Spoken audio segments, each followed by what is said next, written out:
नमस्कार, good morning, जय हिंद प्यारे दोस्तों। स्वागत है आप सभी का एक बार फिर से आपके अपने इस YouTube channel learn with DS sir पर। साथियों, आज की इस क्लास में हम आप सभी के लिए लेकर के हाजिर हो चुके हैं एक बार फिर से यूपी पुलिस री एग्ज़ाम 2024 के लिए रीजनिंग का एक बेहतरीन प्रैक्टिस सेट। साथियों, आज की इस क्लास में हमारा रीजनिंग का प्रैक्टिस सेट नंबर 48 रहेगा। और प्यारे साथियों, इससे पहले के यदि आपने पिछले रीजनिंग के 47 पार्ट नहीं देखे हैं तो आप पिछले पार्ट को भी जा कर के देखिए। वहाँ पर भी हमने रीजनिंग को यूपी पुलिस री एग्ज़ाम के लिए बहुत ही बेहतरीन तरीके से समझाया है। साथियों, बात करते हैं आज की इस क्लास की, तो बहुत ही शॉर्ट ट्रिक के माध्यम से हम रीजनिंग को जानने का प्रयास करेंगे और कुछ इस प्रकार से प्रश्नों का अध्ययन करेंगे, जैसे कि क्वेश्चन नंबर 11 जिसमें बोला है जापान है, एशिया है और दक्षिणी अमेरिका। प्यारे दोस्तों, 3 शब्द दिए गए हैं, इन तीनों के बीच में हमें सही वेन आरेख ज्ञात करना है। इसके अतिरिक्त हम क्वेश्चन नंबर 10 देखेंगे जिसमें लिखा है निम्न आकृति में कितने वर्ग स्थित हैं।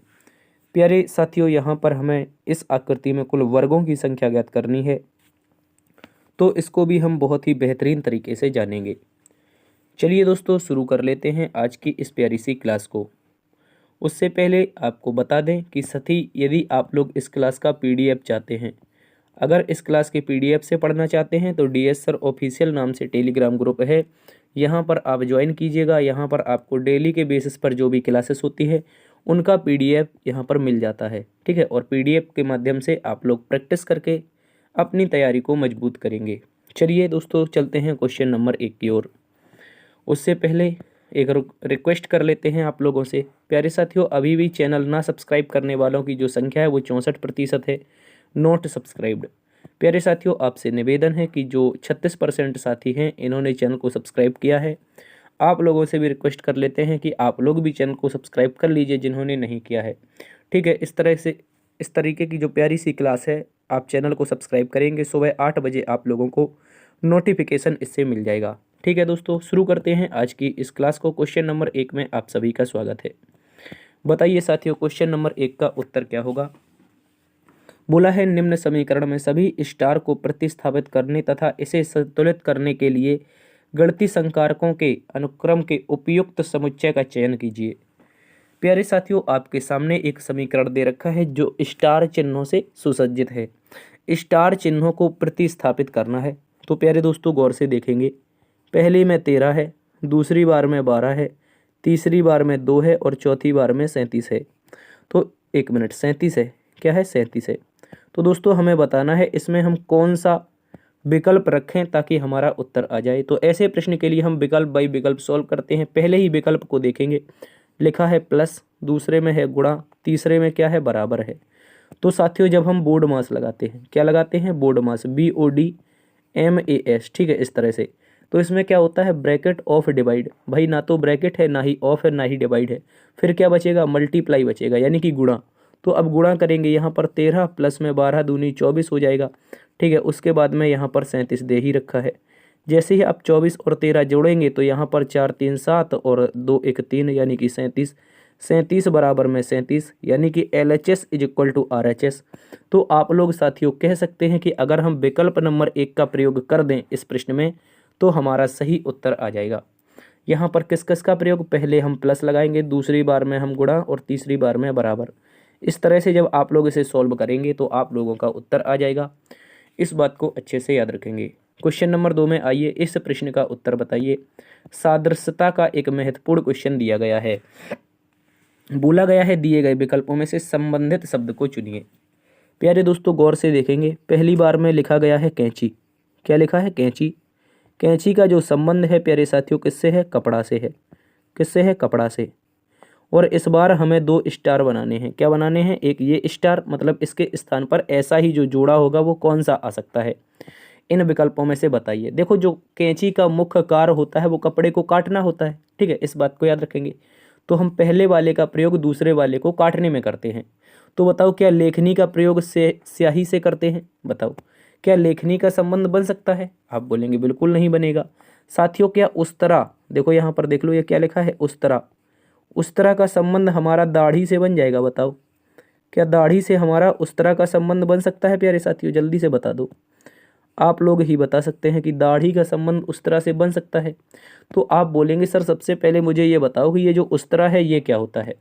भाई उस्तरा को हम अपनी देसी भाषा में क्या बोलते हैं, छुरा बोलते हैं। क्या बोलते हैं, छुरा।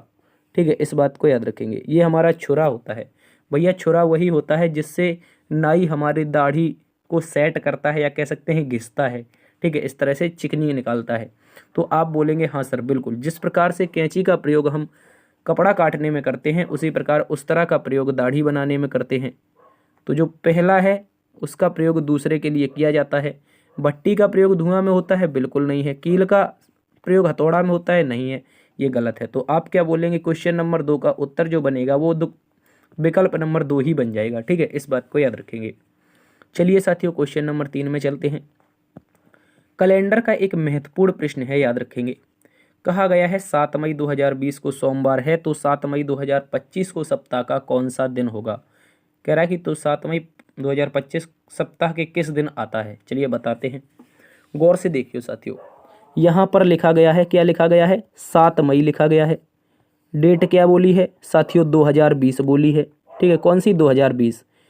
दिन कौन सा दे रखा है भैया, दिन दे रखा है सोमवार। क्या दे रखा है, सोमवार। भाई हमें बताना क्या है, अच्छे से याद रखेंगे। साथ ही आप बोलेंगे बताना है 7 मई और समय क्या है भैया, 2025 के बारे में बताना है। किसके बारे में, 2025 के बारे में। तो सबसे पहले देखो कितने सालों का गैप है, कितने सालों का गैप है। आप बोलेंगे सर यहाँ पर 20 से 25 पर जा रहे हैं तो कितने साल हो रहे हैं, 5 साल। कितने साल, 5 साल हो रहे हैं। ठीक है, एक बात याद रखना है प्यारे साथियों, मैंने आपको बताया था एक साल में जो विषम दिन की संख्या आती है। साथियों जो एक साल में हमारे विषम दिन आते हैं वो कितने आते हैं। आप बोलेंगे सर एक साल में अगर हम विषम दिनों की बात करते हैं तो प्यारे साथियों यहाँ पर एक दिन आता है विषम। कैसे आता है, क्योंकि एक साल में 365 दिन होते हैं, भाग लगाते हैं 7 से, तो रिमाइंडर हमारा 7 दूनी 14, 2 बार, उसके बाद 1 मिनट, 7 पंचे 35, 7 दूनी 14। ठीक है, 52 सप्ताह और 1 दिन रिमाइंडर। यही तो बता रहे हैं कि एक दिन विषम आता है। प्यारे साथियों मेरी बात को समझो, अगर एक साल में एक विषम दिन आता है तो 5 साल में कितने विषम दिन आएंगे। आप बोलेंगे सर 5 विषम दिन आएंगे। लेकिन एक बात याद रखना है साथियों, इन 5 सालों में कोई लीप वर्ष भी तो पड़ेगा। जल्दी से बताओ, इन 5 सालों में एक लीप वर्ष पड़ेगा, वो कौन सा होगा। क्या 21 लीप वर्ष है, नहीं है। क्या 22 लीप वर्ष है, नहीं है। क्या 23 लीप वर्ष है, नहीं है। क्या भैया 24 लीप वर्ष है। आप बोलेंगे हाँ सर, 2024 की जो फरवरी आएगी वो 29 की होगी, अर्थात ये एक लीप वर्ष है। तो यहाँ पर 5 साल में 5 विषम दिन ना होकर के एक एक्स्ट्रा विषम दिन जुड़ जाएगा, तो विषम दिनों की जो संख्या होगी वो कुल मिलाकर के 6 होगी। यही 6 विषम दिन हम इस सोमवार में जोड़ देंगे। जैसे ही साथियों इस विषम दिन 6 को हम सोमवार में जोड़ेंगे तो जो उत्तर आएगा वो हमारा प्यारे साथियों क्या आ जाएगा, रविवार आ जाएगा। कैसे आ जाएगा, देखो सोमवार के बाद क्या होता है भैया, मैं आपको कलर चेंज करके बता देता हूँ। मंगलवार होता है, बुधवार होता है, बृहस्पतिवार होता है, शुक्रवार होता है, शनिवार होता है और रविवार। चूंकि हमें 6 रिमाइंडर जोड़ना था तो देख लो ये 6 रिमाइंडर ही जोड़ा गया है और रविवार इस प्रश्न का बिल्कुल सही जवाब होगा, जो कि विकल्प नंबर 1 में दिया है। कहाँ पर दिया है साथियों, विकल्प नंबर 1 में। एक बहुत ही इंपॉर्टेंट क्वेश्चन है आप सभी के लिए, इस बात को आप सभी अच्छे से याद रख लेंगे। चलिए साथियों चलते हैं आज के क्वेश्चन नंबर 4 की तरफ। तो आप लोग याद रखेंगे, इसका अगर क्वेश्चन पूछा जाएगा तो विषम दिनों के आधार पर करेंगे। अगले प्रश्न में आ जाओ। कहा गया है दोस्तों निम्नलिखित शब्द किस सामान्य वर्ग से संबंधित नहीं है। प्यारे साथियों सबसे पहले बोला गया है मटर। 1 मिनट, सबसे पहले क्या बोला है, मसूर बोला है। मसूर बोला है, मसूर के बाद में क्या है भैया, मटर है। मटर के बाद में क्या है, आप लोग बोलेंगे सोयाबीन है। क्या है प्यारे साथियों, सोयाबीन है। अब देखो अगर इन तीनों फसलों की हम लोग बात करते हैं तो ये जो तीनों फसलें हैं ये रबी की फसलें हैं। किसकी हैं, रबी मौसम की फसलें हैं। प्यारे साथियों अगर हम बात करते हैं सिम्ब की, दालों की, अरहर की या सेम की, तो आप लोग बता सकते हो कि इस प्रश्न का जो मेनली उत्तर आएगा वो क्या होगा। आप लोगों के अनुसार इस प्रश्न का उत्तर क्या आ सकता है, जल्दी से बताओ। आप बोलेंगे अगर ये रबी की फसलें हैं तो इनमें से कोई एक ऐसा ऑप्शन होगा जो साथियों किसकी फसल रखेगा। तो आप बोलेंगे साथी रबी की फसल रखेगा। तो इस तरह से हमारा इस प्रश्न का उत्तर आ सकता है। तो बताइए जल्दी से क्या हो सकता है इस प्रश्न का बिल्कुल सही जवाब। कोई है ऐसा साथी जो बता सकता है इस प्रश्न का बिल्कुल सही जवाब क्या बनने वाला है? जल्दी से बता दो। देखिए, अगर हम बात करते हैं अरहर की, तो अरहर बिल्कुल नहीं बनेगा। क्यों नहीं बनेगा? क्योंकि इसका कारण है ये भाई साहब बोई जाती है खरीफ में। कब बोई जाती है? खरीफ में। और काटी कब जाती है? आप बोलेंगे खरीफ में बोई जाती है, काटी जाती है रबी में। ठीक है, तो ये तो गलत हो गया। भाई सेम की बात करते हैं, ये सब्जी है और जो सब्जी होती है मेनली जायद में होती है, लेकिन सेम जो होगी वो बरसात के समय खरीफ में ही आती है। दालों की बात करते हैं तो दालें भी मेनली आपकी कोई एक पर्टिकुलरली नहीं दे रखी है, इस कारण गलत है। जबकि सिम्ब जो है एक प्रकार की आपकी रबी की फसल होती है। विकल्प नंबर 1 हमारा इस प्रश्न का बिल्कुल सही जवाब होगा, इस बात को याद रखेंगे। चलिए क्वेश्चन नंबर 5 को देखिए। कहा गया है साथियों, क्या बोला है? यदि दाएं पक्ष को बायां पक्ष मान लेते हैं तो सबसे पहले ये देखो कि दायां बायां होता कहाँ पर है। तो इसको हम शॉर्ट में लिख देते हैं। अपने राइट हैंड हेड की तरफ राइट साइड होती है यानी कि दायां, और लेफ्ट हैंड की साइड लेफ्ट साइड यानी बायां। लेकिन प्रश्न में उसने तो सीधा यह बोल दिया, क्या बोल दिया? यदि दाएं पक्ष को बाएं पक्ष मान लेते हैं, यानी कि जो ये राइट है इसके स्थान पर हम लेफ्ट मान लें और बाएं पक्ष को दाएं, यानी कि जो लेफ्ट है इसको हम राइट मान लें। ठीक है, इस तरह से याद रखेंगे। कह रहा है तो ए का स्थान बाएं छोर से 18वां है।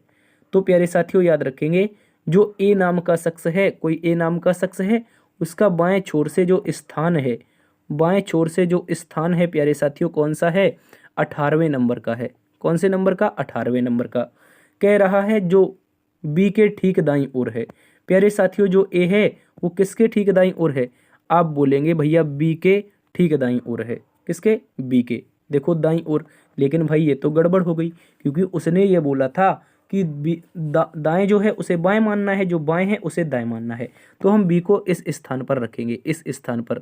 तो किसके क्या बोला है? ए का बाएं छोर से स्थान 18वां है, तो भैया बाएं छोर से मैंने इसको 18वां बना दिया। देखो ये बाएं क्यों माना है? क्योंकि प्रश्न ने बोला है बाएं को दाएं, दाएं को बाएं मान लो। ठीक है, तो हमारा यहाँ से ए का स्थान बाएं छोर से 18वां हो गया। कह रहा है जो बी के ठीक दाईं ओर बैठा है।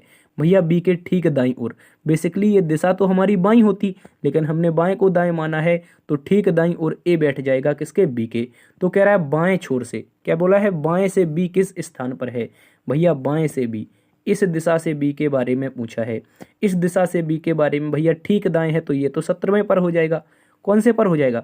17वें पर हो जाएगा। तो बताओ क्या इस प्रश्न का उत्तर 17 होगा? जल्दी से आप लोग बता दीजिए। देखिए साथियों गौर से समझो, उसने क्या बोला था? ए बाएं छोर से 18वां है, तो मैंने कहा ठीक है भैया बाएं छोर को मैंने ए को 18वां बना दिया। लेकिन उसने ये बोल दिया कि जो बी के ठीक दाईं ओर, अर्थात इस बी के ठीक दाईं ओर कौन है? भैया ए है। तो अगर ये 18वां है और इससे सटा हुआ बी लगा है, तो भैया ये 17वां ही तो होगा। आप बोलेंगे बिल्कुल सही। अगर हमसे ये पूछ लेता इसके पीछे कुल कितने लोग हैं, तो भैया यहाँ पर 16 हो जाते, लेकिन हम यहाँ पर टोटल लोग नहीं बता पाएंगे। ठीक है, इस बात को याद रखेंगे। हम यहाँ पर बी का स्थान बताएंगे, तो प्यारे साथियों 17 विकल्प नंबर 1 सही है। क्वेश्चन नंबर 6 में बताइए इसका उत्तर क्या होगा। कहा गया है साथियों दिए गए विकल्पों में से विषम संख्या युग्म चुनिए। कह रहा है कि 66 है प्यारे साथियों, उसके साथ में 56 है, उसके बाद क्या है? 101 है, उसके बाद में प्यारे साथियों 90 है। ठीक है, इसके बाद में देखेंगे तो 41 है, और इसके बाद में क्या है साथियों? इसके बाद में 30 है। ठीक है, क्या हो गया हमारा? 41 के साथ में कौन है? भैया 30 है। इसके बाद में क्या है? आप बोलेंगे सर 33 है, और यहाँ पर देखेंगे तो कितना है भाई? यहाँ पर देखेंगे तो 22 है। कुल मिलाकर के इस तरह का पेयर है। भाई इसमें तो छोटा सा प्रॉब्लम है। वो प्रॉब्लम क्या है? इन दोनों के बीच का अंतर भैया 10 है। इन दोनों के बीच का अंतर भैया 11 है। 30 और 41 में अंतर 11 है। 33 और 22 में अंतर 11 है। तो भैया विकल्प विषम कौन होगा? क्वेश्चन नंबर 6 का उत्तर ऑप्शन नंबर बनेगा ए। क्या बनेगा? ए, चूंकि इसमें जो अंतर है वो 10 का है। अन्य 2 3 4 इन सभी में क्या है भैया? अंतर आप बोलेंगे 11 का है। ठीक है, आप ए बोल सकते हो या फिर विकल्प नंबर 1 भी बोल सकते हो। ठीक है, अगले प्रश्न में आ जाओ। क्वेश्चन नंबर 7 बोला गया है यदि शब्द सिंड्रेला के सभी व्यंजनों को वर्णमाला के अगले अक्षर से बदल दिया जाता है तथा सभी स्वरों को वर्णमाला के पिछले अक्षर से बदल दिया जाता है, तो अक्षरों को वर्णानुक्रम में व्यवस्थित किया जाता है, तो दाएं ओर से 7वां अक्षर कौन होगा? प्यारे साथियों, एक बेहतरीन प्रश्न है एग्जाम में, थोड़ा टाइम टेकिंग। क्या बोला गया है? सिंड्रेला, CIN, उसके बाद D, उसके बाद में क्या है प्यारे साथियों? RE, उसके बाद में क्या है? LL, फिर A हो जाएगा। प्यारे दोस्तों गौर से देखो, इनको हमें बदलना है। इन सारे के सारे जो लेटर दे रखे हैं, इन सभी लेटर्स को हमें बदल देना है, इनके स्थानों से बदल देना है। जो भी स्वर मिले उनको पिछले स्थान से, कह रहा है स्वरों को पिछले से, जबकि व्यंजनों को अगले से। ठीक है, चलिए देखते हैं, पहले को बदलने का प्रयास करते हैं। पहला व्यंजन है, पहला कह रहा है व्यंजनों को वर्णमाला के अगले अक्षर से, तो यहाँ पर D हो जाएगा। स्वर है तो इसको पहले से मतलब H हो जाएगा। N को देखेंगे तो प्यारे साथियों ये एक व्यंजन है, तो इसको अगले से, किससे? व्यंजन को अगले से, तो O हो जाएगा। D क्या है? व्यंजन है, अगले से मतलब E हो जाएगा। उसके बाद R एक व्यंजन है, अगले से। S एक स्वर है, इसको पिछले से यानी कि D से। उसके बाद L एक व्यंजन है, इसको अगले से। L के बाद क्या होता है? L के बाद होता है M, फिर से L आया है तो M, यहाँ पर A आया है तो पिछला इसके कौन हो जाएगा? Z। तो प्यारे साथियों अब उसने ये भी बोल दिया है इनको वर्णानुक्रम में व्यवस्थित करना है। भैया वर्णानुक्रम में व्यवस्थित करने का मतलब जो भी वर्णमाला होती है उसी रूप में। तो आप बोलेंगे ABC तो है नहीं भैया, D से शुरू करते हैं, D हो जाएगा, फिर से D हो जाएगा। मैंने D दो बार क्यों लिया? क्योंकि पहला तो D हमारे पहले स्थान पर था, दूसरा D हमारा यहाँ पर था। उसके बाद में क्या होगा भैया? इनके बाद में जो आएगा वो हमारा E होगा। क्या होगा? E के बाद क्या होगा? F होगा, G होगा, भैया है नहीं, फिर क्या होना चाहिए? H के बाद क्या है? I है, J है, K है, L है, नहीं है, तो क्या है भैया? आप बोलेंगे H के बाद हमारे पास ना तो J है, K है, L है, M है, परंतु M है तो 2 M रख देंगे। उसके बाद में क्या है साथियों? उसके बाद में S है। ठीक है, M के बाद में S है, S के बाद में क्या है? Z है।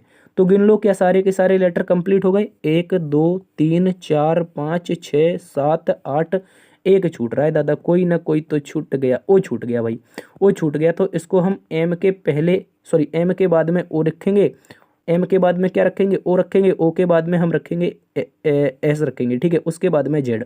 तो प्यारे साथियों उसने बोला है दाईं छोर से 7वां अक्षर, तो भाई दाईं दिशा तो यही होती है, अभी पिछले क्वेश्चन में देख के आए हैं, और बाईं दिशा ये होती है, तो हमें दाईं दिशा से 7वां बताना है, इस दिशा से 7वां। गिनते हैं, पहला, दूसरा, तीसरा, चौथा, 5वां, 6वां और 7वां। प्यारे साथियों जो 7वां लेटर होगा वो हमारा विकल्प नंबर 4 ई होगा, इस बात को याद रखेंगे। ये एक अच्छा क्वेश्चन है, एग्जाम में थोड़ा टाइम लेता है प्यारे साथियों, परंतु आपको अच्छे से देखना है, अच्छे से पढ़ना है, एक बार में ही सॉल्व करना है, कोई गलती करनी नहीं है। अगले प्रश्न में आओ। कहा गया है निम्नलिखित विकल्पों में से कौन सा विकल्प नीचे दिए गए शब्दों का सार्थक क्रम दर्शाता है? तो सबसे पहले भैया क्या आएगा? नींव रखना, पलस्तर करना, निर्माण करना, पेंट करना। तो मैं कह देता हूं कि भाई जब मकान बनाएंगे तो सबसे पहले उसकी नींव रखते हैं, तो पहले नंबर से शुरुआत होनी चाहिए। पहले नंबर से शुरुआत होगी तो 3 4 तो वैसे ही गलत हो गए। नींव रखने के बाद क्या होता है भैया? जब हम नींव रख देते हैं तो उस पर निर्माण कार्य शुरू करते हैं नींव के ऊपर, तो 1 के बाद 3 आना चाहिए, तो हमारा यहाँ से क्या हो जाएगा? निर्माण करना। क्या हो जाएगा साथियों? निर्माण करना। इस बात को याद रखेंगे। तो 1 के बाद 3 कहाँ पर है? आप बोलेंगे 1 के बाद 3 विकल्प नंबर 2 में है, आगे तो है ही नहीं, तो काट दो पहला वाला। अब एक ही विकल्प बचा है, तो ऑप्शन नंबर 2 इस प्रश्न का बिल्कुल सही जवाब है। इसके बाद में क्या आ जाएगा भैया? निर्माण के बाद में हम कर देंगे पलस्तर। जब मकान बन जाता है तो पलस्तर यानी पक्का होता है, और पक्का होने के बाद हम क्या करते हैं भैया? उसमें कलर फलर लगाते हैं यानी पेंट करते हैं। ठीक है, इस तरह से। अगले प्रश्न में आ जाओ। क्वेश्चन नंबर 9 सीरीज का एक महत्वपूर्ण क्वेश्चन है। कहा गया है दिए गए विकल्पों में से लुप्त संख्या ज्ञात करो। सबसे पहले 1 है, फिर से 1 है, फिर क्या है भैया? 6 है, फिर 6 है। 1 मिनट, 6 के बाद में फिर क्या है? फिर 6 है। अब क्या है? 11 है। अब क्या है? 11 है। एक क्या है? 16 है। और अगली बार में एक क्वेश्चन मार्क, उसके बाद फिर से एक और क्वेश्चन मार्क, यानी कि 2 क्वेश्चन मार्क हैं। तो प्यारे साथियों जब भी समान समान अक्षर दिखाई देने लगें, समान समान हमें क्या मिलने लगें? अंक मिलने लगें, तो ऐसे प्रश्न को हम अल्टरनेट सॉल्व करते हैं। कैसे? अल्टरनेट। ठीक है, इस बात को याद रखेंगे। तो गौर से समझो प्यारे साथियों, मैंने कहा पहली बार में 1 से 5 जोड़ा 6 पर पहुँचे, 6 से प्यारे साथियों 5 जोड़ा 11 पर पहुँचे, 11 में 5 जोड़ा 16 पर पहुँचे, 16 में 5 जुड़ेगा तो प्यारे साथियों हम 21 पर पहुँचेंगे। कहाँ पर? 21 पर। ये भैया हमारा लास्ट वाला क्वेश्चन मार्क पे आएगा, जो लास्ट में क्वेश्चन मार्क है, तो लास्ट में 21 आना चाहिए। भाई ये गलत हो गया, और यहाँ पर ये भी गलत हो गया। इसके बाद में अब आगे चेक करो। आगे चेक करना है तो अल्टरनेट यहाँ से करेंगे। तो प्यारे साथियों यहाँ भी वही सीरीज सेम चल रही है, +5, और यहाँ पर भी हमारा +5। आगे 11 में 5 जुड़ेगा प्यारे साथियों, याद रखेंगे 11 में 5 जुड़ेगा तो 16 आएगा। इसका मतलब है 16 पहले होना चाहिए, जो 16 है वो पहले होना चाहिए, 21 बाद में। 16 पहले 21 बाद में, विकल्प नंबर 2 इस प्रश्न का बिल्कुल सही जवाब है। देखो एक बार फिर से समझ लो साथियों, जब भी ऐसा प्रश्न आता है स्टूडेंट घबरा जाता है। क्या होता है, एक जैसे लेटर मिल गए तो आपको क्या करना है, अल्टरनेट सोच लेना है, एक दूसरे का अल्टरनेट जैसे ही सोचेंगे उत्तर आप लोगों का आ जाएगा। विकल्प नंबर 2 सही उत्तर है।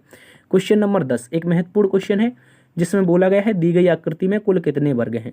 प्यारे साथियों इसमें वर्ग बताने हैं, चलिए देख लेते हैं। सबसे पहले मैं आपको बता देता हूं, जब भी आपको एक वर्ग मिले और उसमें बीच से प्लस लगा हो, क्या लगा हो, जब भी आपको एक वर्ग मिले उसमें बीच में प्लस लगा हो, तो प्यारे साथियों अब तो आप समझ गए होंगे, पिछले 3-4 प्रैक्टिस सेट से बराबर बता रहे हैं।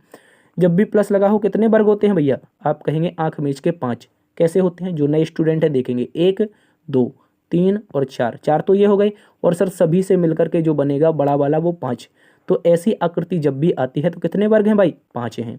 ठीक है, क्या ऐसी आकृति कहीं पर है, हाँ सर बिल्कुल है। एक तो ये मिल गई, एक तो प्यारे साथियों ये मिल गई, और एक आकृति हमें ये वाली मिल गई। ठीक है, एक आकृति ये वाली मिल गई। देखो दोनों में प्लस प्लस लगे हुए हैं, क्या लगे हैं प्यारे साथियों, आप बोलेंगे सर प्लस प्लस लगे हुए हैं, तो हम क्या बोल देंगे, आप ऐसा कर लो भैया 5 यहाँ पर नंबर दे दो, 5 यहाँ पर दे दो, 10 तो इस तरह से लिख लेंगे, प्लस लगा देंगे।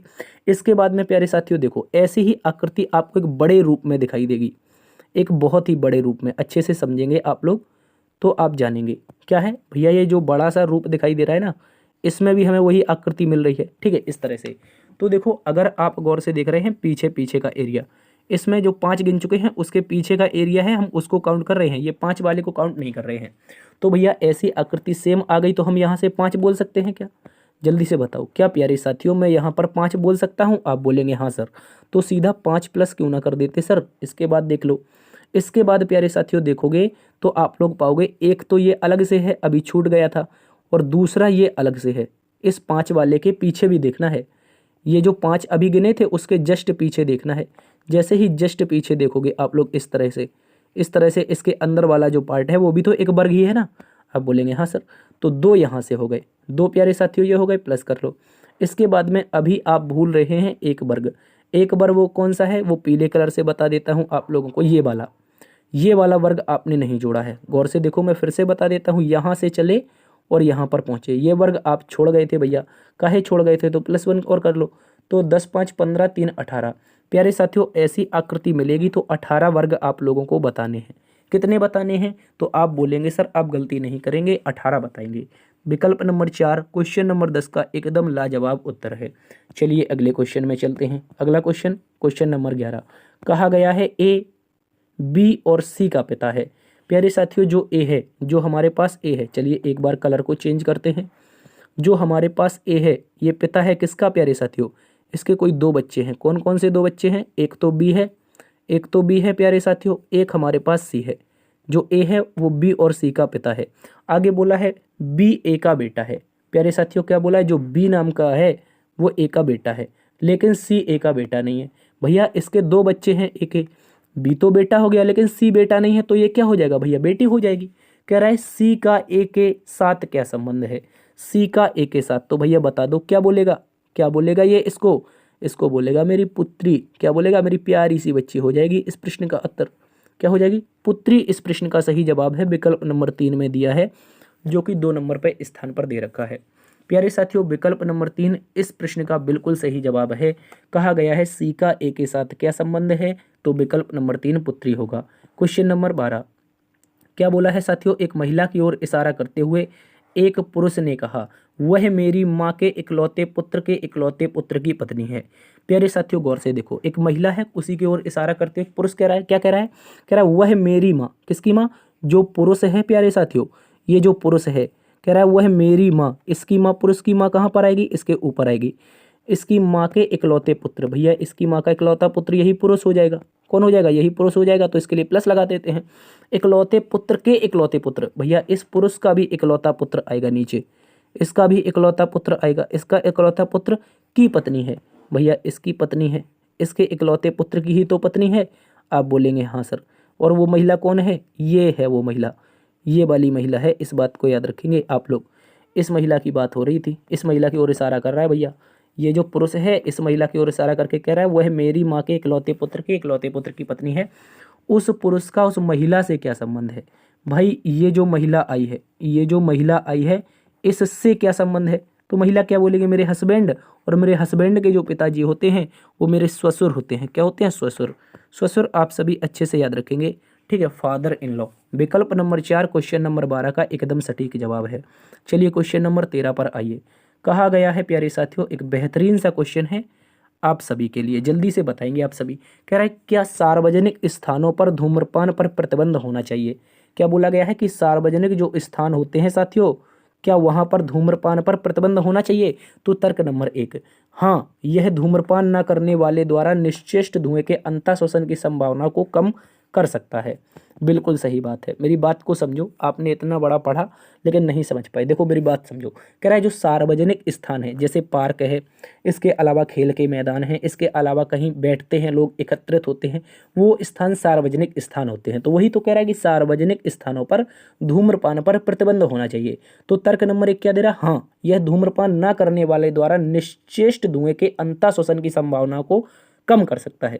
अर्थात गौर से समझो, जो धूम्रपान ना करते हैं, जो सार्वजनिक स्थान है, इस स्थान पर जो लोग जाते हैं जो धूम्रपान ना करने वाले, उनके निश्चेष्ट धुएं के अंतःशोषण, यानी कि जैसे मैंने कहा मैं एक पार्क में गया, ये एक सार्वजनिक स्थान है, इस पर यहाँ पर एक अंकल जी बैठे थे जो बीड़ी सूट रहे थे। क्या कर रहे थे, ये अंकल जी के मुंह में एक लंबी सी सिगार लगी हुई थी और इससे धुआं उड़ रहा था, ठीक है, ये बीड़ी सूट रहे थे। वहीं बगल पर मैं बैठा हुआ था। भैया मैं तो सिगरेट पीता ही नहीं, बीड़ी पीता ही नहीं, लेकिन ये अंकल जी के द्वारा जो ये धुआं उड़ाया जा रहा था ये मेरे नाक में चला गया, ठीक है, यानी कि मैंने इसका शोषण कर लिया। कह रहा है धूम्रपान ना करने वाले, अर्थात मेरे निश्चेष्ट धुएं के अंतःशोषण की संभावना को कम कर सकता है। बिल्कुल बात सही है प्यारे दोस्तों, अच्छे से याद रखेंगे, पहला वाला तर्क एकदम सही है। अगर इस सार्वजनिक स्थान पर जो धूम्रपान है इसका प्रतिबंध हो जाए तो ये धुआं, मैं जो धूम्रपान ना करता हूँ, इसके शरीर में नहीं जाएगा। तो आप बोलेंगे हाँ सर, ये बात आपकी बिल्कुल हमें तार्किक लगी कि तर्क नंबर 1 मजबूत है। कह रहे नहीं, वे व्यवसायों को प्रभावित कर सकते हैं।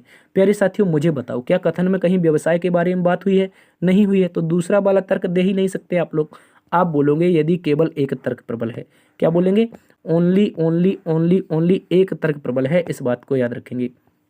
क्वेश्चन नंबर 13 का जो उत्तर बनेगा विकल्प नंबर ए।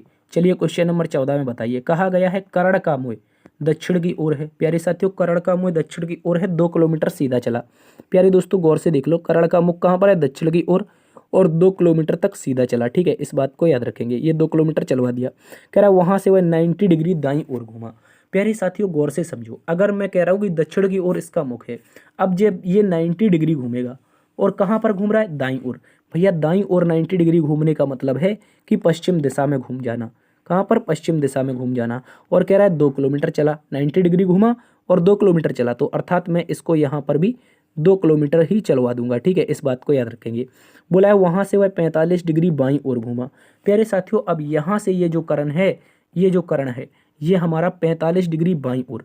प्यारे दोस्तों सबसे पहले देखो, बाईं ओर का मतलब है, बाईं ओर का मतलब है अगर मेरा मुख पश्चिम में है तो ये दक्षिण में घूमेगा, ठीक है, लेकिन कितना घूमा है भैया, मात्र 45 डिग्री, मात्र 45 डिग्री घूमा है, याद रखेंगे। अगर 90 घूमता तो मैं नीचे ले जाता, लेकिन ये तो 45 ही घूमा है, मतलब अर्थात इस दिशा में, ठीक है, इस दिशा में घूम रहा है। और यहाँ से इस दिशा से ये मात्र 45 डिग्री घूमा, कितना, 45 डिग्री, इस बात को याद रखेंगे। और यहाँ से कितना घूमा था पहले, वो 90 डिग्री घूमा था। अब गौर से एक बार फिर से सुन लो, मैं कह रहा हूँ कि कर्ण का मुंह दक्षिण की ओर है, वह 2 किलोमीटर सीधा चला। वो 2 किलोमीटर कैसा चला, सीधा चला, 90 डिग्री घूमा, ये भैया मैंने 90 डिग्री घुमा दिया। और कह रहा है 2 किलोमीटर चला, ठीक है, 2 किलोमीटर मैंने चलवा दिया यहाँ तक। इसके बाद बोल रहा है कि वह 45 डिग्री अपनी बाईं ओर घूमा। भैया ये 45 डिग्री अपनी बाईं ओर घूमा, अर्थात सीधा जा रहा था, यहाँ से वो 45 घूमा तो अब यहाँ पर चला जाएगा, ठीक है। इसके बाद वह कह रहा है 1 किलोमीटर चला, यहाँ से इसने दूरी कितनी तय की, 1 किलोमीटर। भाई बोल रहा है आरंभिक स्थान से कहाँ है, आरंभिक स्थान कहाँ पर है भैया, आरंभिक स्थान ये रहा। अब पहुँच कहाँ पर गया है, यहाँ पर पहुँच गया है। तो ये दिशा कौन सी होगी मेरे भाई, आप बोलेंगे इसमें प्लस लगा लो, ये तो ईस्ट हो गई, ये वेस्ट हो गई, नीचे साउथ ऊपर नॉर्थ। तो प्यारे साथियों साउथ वेस्ट की दिशा यानी कि दक्षिण पश्चिम की दिशा हमारा इस प्रश्न का बिल्कुल सही जवाब होगा। क्या होगा, दक्षिण पश्चिम इस प्रश्न का अच्छा सा उत्तर है। इस बात को सभी प्यारे साथी याद रखेंगे, क्योंकि वो यहाँ से आया है ना, यहाँ से यहाँ पर पहुँचा है। देखो ऐसे जो व्यक्ति ऐसे जा रहा है तो ये दिशा कौन सी होती है, दक्षिण पश्चिमी तो होती है। आप बोलेंगे हाँ सर बिल्कुल सही है। चलिए अगले प्रश्न में चलते हैं। क्वेश्चन नंबर 15 बोला गया है साथियों, जापान, एशिया और दक्षिणी अमेरिका तीन शब्द दिए गए हैं। पहला तो जापान है, दूसरा एशिया है, तीसरा दक्षिणी अमेरिका है। तो प्यारे साथियों, सबसे पहले मैं एक आरेख बनाऊंगा जिसमें हमारा प्यारे दोस्तों जापान आएगा। क्या आएगा? जापान। और मुझे बताओ जापान किस महाद्वीप के अंतर्गत आता है? आप बोलेंगे सर हमने पढ़ा है जियोग्राफी में, जो जापान है वो एशिया में आता है। कहाँ पर? एशिया में। और दोस्तों अगर हम बात करते हैं दक्षिणी अमेरिका की, तो दक्षिणी अमेरिका क्या है? ये एक अलग से महाद्वीप है, तो हम इसमें अलग से लिख देंगे। क्या लिख देंगे भैया? दक्षिणी अमेरिका। ठीक है, इस तरह से ये एक अलग महाद्वीप है जो दक्षिणी अमेरिका है। इसमें 13 देश पाए जाते हैं। अगर आपने ज्योग्राफी पढ़ी है तो आप क्या बोलेंगे सर? आपके लिए जो आरेख आना चाहिए, पहला जापान के लिए, जापान होगा एशिया के अंतर्गत और दक्षिणी अमेरिका अलग से होगा। तो प्यारे साथियों, इसमें होगा हमारा विकल्प नंबर सी इसका सही उत्तर। ठीक है, इस बात को याद रखेंगे। और दोस्तों आज की क्लास को यहीं पर विराम देते हैं। आशा करते हैं आज की क्लास आप सभी को पसंद आई होगी। यदि क्लास पसंद आई है तो आप लोग बिल्कुल भी चैनल को सब्सक्राइब करना ना भूलें। जल्दी से चैनल को सब्सक्राइब कर लीजिए। ये जो 64% का आंकड़ा है इसको बदल दीजिए, प्लीज़, आप लोगों से रिक्वेस्ट है। ठीक है, और आज की क्लास में फिलहाल इतना ही रखते हैं। मिलते हैं नई वीडियो में, तब तक के लिए अपना ख्याल रखना, मस्त रहना, स्वस्थ रहना। तब तक के लिए जय हिंद, जय भारत, जय मां सरस्वती।